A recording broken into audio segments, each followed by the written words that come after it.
ನಮಸ್ತೆ ಸ್ನೇಹಿತರೆ, ಆರೋಗ್ಯದ ಅಡುಗೆಗೆ ನಿಮ್ಮೆಲ್ಲರಿಗೂ ಸ್ವಾಗತ. ಬನ್ನಿ ಇವತ್ತು ಉಬ್ಬುವ ಪೂರಿನ ಲಟ್ಟಿಸ್ದೇನೆ ಹೇಗೆ ಮಾಡೋದು ಅಂತ ತೋರಿಸ್ತೀನಿ. ಎಣ್ಣೆ ಕೂಡ ಜಾಸ್ತಿ ಹೀರೋದಿಲ್ಲ, ಸಮಯ ಕೂಡ ಜಾಸ್ತಿ ಬೇಕಾಗೋದಿಲ್ಲ. ನಾವು ಲಟ್ಟಿಸೋದೇ ಬೇಡ. ಈ ಪೂರಿನ ನಿಮಿಷಗಳಲ್ಲಿ 10 ಪೂರಿ ಮಾಡ್ಕೋಬೋದು. ನಾವು ಬಿಸಿ ಬಿಸಿಯಾಗಿ ಬಡಿಸ್ಬೋದು ನಾವು ಎಲ್ಲರಿಗೂ. ಬನ್ನಿ ಅದನ್ನು ಹೇಗೆ ಮಾಡೋದು ಅಂತ ನೋಡೋಣ. ಮೊದಲಿಗೆ ಪೂರಿ ಮಾಡಬೇಕು ಅಂದರೆ ಅರ್ಧ kg ಗೋಧಿ ಹಿಟ್ಟನ್ನು ತಗೊಂಡಿದ್ದೀನಿ ನಾನಿಲ್ಲಿ. ಅರ್ಧ kg ಗೋಧಿ ಹಿಟ್ಟಿಗೆ ಒಂದು ಸ್ವಲ್ಪ ಉಪ್ಪು ಹಾಕ್ತಾ ಇದ್ದೀನಿ. ಅರ್ಧ ಟೀ ಚಮಚದಷ್ಟು ಉಪ್ಪು ಹಾಕಿ ಈಗ ನೀರು ಹಾಕಿ ಕಲಿಸ್ತಾ ಇದ್ದೀನಿ. ಚಪಾತಿ ಹಿಟ್ಟಿನ ಹದಕ್ಕೆ ಕಲಿಸ್ಕೋಬೇಕಾಗತ್ತೆ ನೋಡಿ. ಅದಕ್ಕೆ ಎಷ್ಟು ನೀರು ಹಿಡಿಸುತ್ತೋ ಅಷ್ಟು ನೀರುಗಳನ್ನ ಹಾಕಿ ಕಲಸಿ ಚೆನ್ನಾಗಿ ನಾದ್ಕೋಬೇಕು. ನಾದಿದ್ಮೇಲೆ ಒಂದು ಅರ್ಧ ಗಂಟೆ ಈ ಹಿಟ್ಟನ್ನು ಎತ್ತಿಟ್ಬಿಡೋಣ. ಆನಂತರ ನೋಡಿ ಮತ್ತೆ ಈ ಹಿಟ್ಟನ್ನು ಸ್ವಲ್ಪ ನಾದ್ಕೊಳ್ಳಿ. ಅರ್ಧ ಗಂಟೆ ಆಗಿದೆ. ಇವಾಗ ಎಷ್ಟು ಚೆನ್ನಾಗಿ ನಾದ್ತೀವೋ ಅಷ್ಟು ಚೆನ್ನಾಗಿ ಪೂರಿ ಉಬ್ಬುತ್ತೆ. ಆನಂತರ ನಿಮಗೆ ಯಾವ ಸೈಜಿಗೆ ಬೇಕೋ ಆ ಸೈಜ್ಗೆ ಉಂಡೆಗಳನ್ನು ರೆಡಿ ಮಾಡಿ ಇಟ್ಕೋಬೇಕು. ಎಲ್ಲ ಉಂಡೆಗಳನ್ನು ರೆಡಿ ಮಾಡಿ ಇಟ್ಕೋತಾ ಇದ್ದೀನಿ ನೋಡಿ. ಆನಂತರ ಪೂರಿ ಮಾಡೋದಕ್ಕೆ ನೋಡಿ ಈ ಥರ ಪ್ರೆಸ್ಸಿಂಗ್ ಮಿಷನ್ ಇರುತ್ತೆ, ಹಪ್ಪಳದ ಮಿಷನ್ ಅಂತ ಕೂಡ ಹೇಳ್ತಾರೆ.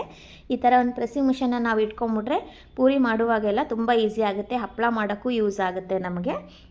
ನಾನು ಇಲ್ಲಿ ಒಂದು ಎಣ್ಣೆ ಕವರ್ನ ಹಾಕೋತಾ ಇದ್ದೀನಿ. ಮಧ್ಯದಲ್ಲಿ ಬಟರ್ ಪೇಪರ್ ಕೂಡ ಹಾಕೋಬೋದು ನೋಡಿ. ಈ ಥರ ಕ್ಲೋಸ್ ಮಾಡಿ ಸ್ವಲ್ಪ ಎಣ್ಣೆ ಹಚ್ಕೊಂಡು ಕ್ಲೋಸ್ ಮಾಡಿ ಒಂದು ಸ್ವಲ್ಪ ಒತ್ತಿದ್ರೆ ಸಾಕು, ನಮಗೆ ಈ ಪೂರಿ ರೆಡಿಯಾಗಿ ಹೋಗುತ್ತೆ ನೋಡಿ. ಲಟ್ಸೋದೇ ಬೇಡ ನಾವು, ಅಷ್ಟು ಚೆನ್ನಾಗಿ ಬರುತ್ತೆ ಪೂರಿ. ಎಣ್ಣೆ ಕಾದಿದೆ. ಇವಾಗ ಎಣ್ಣೆನಲ್ಲಿ ಹಾಕ್ತಾಯಿದ್ದೀನಿ. ಪೂರಿ ನೋಡಿ ಎಷ್ಟು ಚೆನ್ನಾಗಿ ಉಬ್ಬಿ ಬರುತ್ತೆ. ಒಂದು ಪೂರಿ ಕೂಡ ಉಬ್ಬದೇ ಇರೋದಿಲ್ಲ ಈ ಥರ ಮಾಡೋದ್ರಿಂದ. ಮತ್ತು ಎಣ್ಣೆ ಕೂಡ ಗಲೀಜಾಗೋದಿಲ್ಲ. ನಾವು ಹಿಟ್ಟು ಹಚ್ಚಿ ಪೂರಿನ ಲಟ್ಟಿಸಿ ಹಾಕಿದಾಗ ಅದರಲ್ಲಿರೋ ಹಿಟ್ಟೆಲ್ಲ ಬಿಡ್ಕೋತಾ ಇರುತ್ತೆ. ಆವಾಗ ಎಣ್ಣೆ ಕೂಡ ಗಲೀಜಾಗಿರುತ್ತೆ. ನಾವು ಅದನ್ನು ಇನ್ನೊಂದಕ್ಕೆ ಬಳಸಬೇಕು ಅಂದರೆ ಸೋಸಿ ತಗೋಬೇಕಾಗುತ್ತೆ. ಆದರೆ ಎಣ್ಣೆ ಆ ಥರ ಆಗೋದಿಲ್ಲ ಇಲ್ಲಿ ನೋಡಿ. ಪ್ರೆಸ್ ಮಾಡ್ತಾ ಇರೋದು, ಇಲ್ಲಿ ಒಂದು ಕಡೆ ಹಾಕ್ತಾ ಇರೋದು, ಬೇಗ ಆಗೋಗುತ್ತೆ ಪೂರಿ. ಎಣ್ಣೆ ಕೂಡ ಜಾಸ್ತಿ ಹೀರೋದಿಲ್ಲ, ಯಾಕೆಂದರೆ ಹಿಟ್ಟು ಹಚ್ಚಿರಲ್ವಲ್ಲ, ಅದಕ್ಕಾಗಿ ಎಣ್ಣೆ ಕೂಡ ಜಾಸ್ತಿ ಹೀರೋದಿಲ್ಲ. ಪೂರಿ ಹಾಕಿದ ತಕ್ಷಣ ಉಬ್ತಾ ಇದೆ, ನೀವೇ ನೋಡ್ತಾ ಇದ್ದೀರಾ. ಪೂರಿ ಕರಿಯೋದಕ್ಕೂ ಜಾಸ್ತಿ ಸಮಯ ಬೇಡ. ಹಾಕಿ 2 ಸೆಕೆಂಡಿಗೆ ಪೂರಿ ಉಬ್ತಾ ಇದೆ ನೋಡಿ. ಇನ್ನೊಂದು ಪ್ರೆಸ್ ಮಾಡ್ತಾ ಇದ್ದೀನಿ ನಾನು. ಸಮಯ ಕೂಡ ನಮಗೆ ಬೇಗ ಆಗೋಗ್ಬಿಡುತ್ತೆ, ಜಾಸ್ತಿ ಟೈಮ್ ಹಿಡಿಯೋದೇ ಇಲ್ಲ ಈ ಪೂರಿ ಮಾಡೋದಕ್ಕೆ ನೋಡಿ. ಹಾಕಿದ ತಕ್ಷಣ ಎಷ್ಟು ಚೆನ್ನಾಗಿ ಉಬ್ತಾ ಇದೆ. ಎಣ್ಣೆನೂ ನೋಡ್ತಾ ಇದ್ದೀರಾ, ಒಂದು ಸ್ವಲ್ಪನೂ ಗಲೀಜಾಗ್ತಾ ಇಲ್ಲ. ಯಾವ ಒಂದು ಪೂರಿ ಕೂಡ ಉಬ್ಬದೇ ಇರೋದಿಲ್ಲ, ಅಷ್ಟು ಚೆನ್ನಾಗಿ ಪೂರಿ ಉಬ್ಬಿ ಬರುತ್ತೆ. ಒಟ್ಟಿಗೆ ನಾವು 4-5 ಜನಕ್ಕೆ ಒಟ್ಟಿಗೆ ಬಡಿಸ್ಬೋದು ಬಿಸಿ ಬಿಸಿಯಾಗಿ ಪೂರಿ. ಒಂದು ಕಡೆ ಪ್ರೆಸ್ ಮಾಡ್ಕೋತಾ ಒಂದು ಕಡೆ ಎಣ್ಣೆಲಿ ಕರಿತಾ ಆರಾಮಾಗಿ ಬಡಿಸ್ಬೋದು.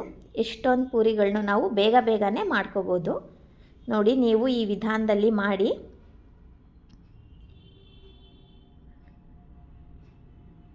ಇಷ್ಟು ಹಿಟ್ಟಿಗೆ ಒಂದು 50 ಪೂರಿ ಆದರೂ ಆಗಿದೆ. ಒಂದು ಅರ್ಧ kg ಹಿಟ್ಟಿಗೆ ಸ್ವಲ್ಪ ದೊಡ್ಡದಾಗಿ ಮಾಡಿಕೊಂಡ್ರೆ ಒಂದು 30 ಪೂರಿ ಆಗ್ಬೋದು. ನಾನು ಈ ಹದದಲ್ಲಿ ಈ ಸೈಜ್ನಲ್ಲಿ ಮಾಡ್ಕೊಂಡಿದ್ದೀನಿ. ಚಿಕ್ಕದಾಗಿಯೇ, ಸ್ವಲ್ಪ ತುಂಬ ದೊಡ್ಡದು ಮಾಡಿಲ್ಲ ನಾನು.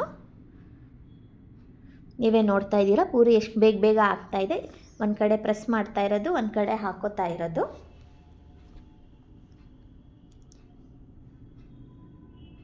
ನೋಡಿ. ಎಲ್ಲ ಪೂರಿಗಳು ರೆಡಿ ಆಯಿತು. ನೀವು ಈ ವಿಧಾನದಲ್ಲಿ ಒಂದು ಸಾರಿ ಪ್ರಯತ್ನ ಮಾಡಿ. ಪೂರಿ ಹೇಗೆ ಬಂತು ಅಂತ ಕಮೆಂಟ್ಸ್ ಮಾಡಿ ಹೇಳೋದನ್ನು ಮಾತ್ರ ಮರಿಬೇಡಿ. ಇದೇ ಥರದ ಆರೋಗ್ಯದ ಅಡುಗೆಗಾಗಿ ನನ್ನ ಚಾನಲನ್ನು ಸಬ್ಸ್ಕ್ರೈಬ್ ಮಾಡಿ. ಮತ್ತೆ ಇನ್ನೊಂದು ಆರೋಗ್ಯದ ಅಡುಗೆಯೊಂದಿಗೆ ನಿಮ್ಮನ್ನೆಲ್ಲ ಭೇಟಿಯಾಗ್ತೀನಿ. ಅಲ್ಲಿವರೆಗೂ ನಮಸ್ಕಾರ. ಈ ವಿಡಿಯೋ ನೋಡಿದ್ದಕ್ಕಾಗಿ ನಿಮ್ಮೆಲ್ಲರಿಗೂ ಧನ್ಯವಾದಗಳು.